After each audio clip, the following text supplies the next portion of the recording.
Hey, this is another lesson on Korean grammar. I'm going to teach you how to make three-word sentences in this lesson. We've already learned about two-word sentences that consist of a subject and a verb and a subject marker. Let's use the sentence I ride as an example.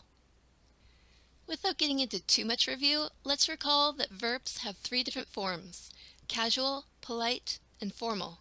And subject markers have two different types: nun/un, which put emphasis on the action, and ga/e, which put emphasis on the subject. If you don't know how to make two-word sentences yet, then click the link in the description and that video will teach you everything you need to know in order to be able to understand this lesson. But now, my fellow students, we will add another element to our sentences: an object. An object is a noun that is acted upon. It is the thing in the sentence that is not doing the verb, but instead is having the verb done to it. In our example, we said, I ride. Let's add an object. I ride the skateboard. Do we all see the difference between objects and subjects? The subject is doing the verb, and the object is getting verbed.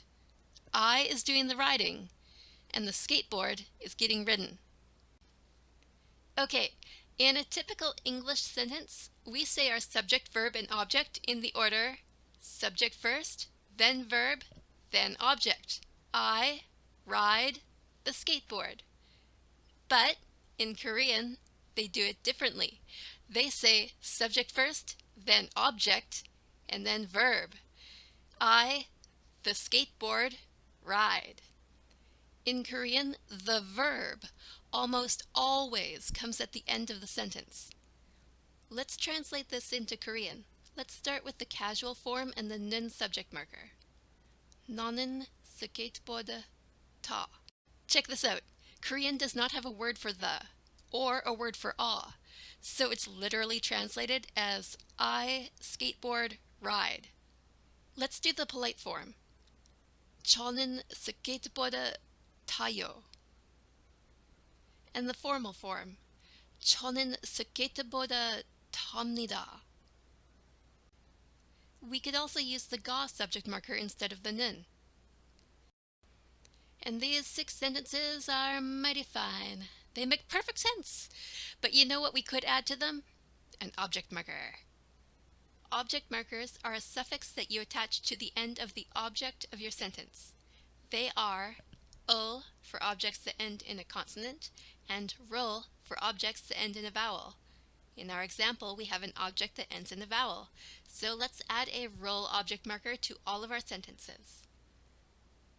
Perfect! Look at all these beautiful, unambiguous 3-word sentences. We know which word is the verb because the word at the end of the sentence is almost always the verb. We know which word is the object because it has an object marker. And we know which word is the subject because it has a subject marker.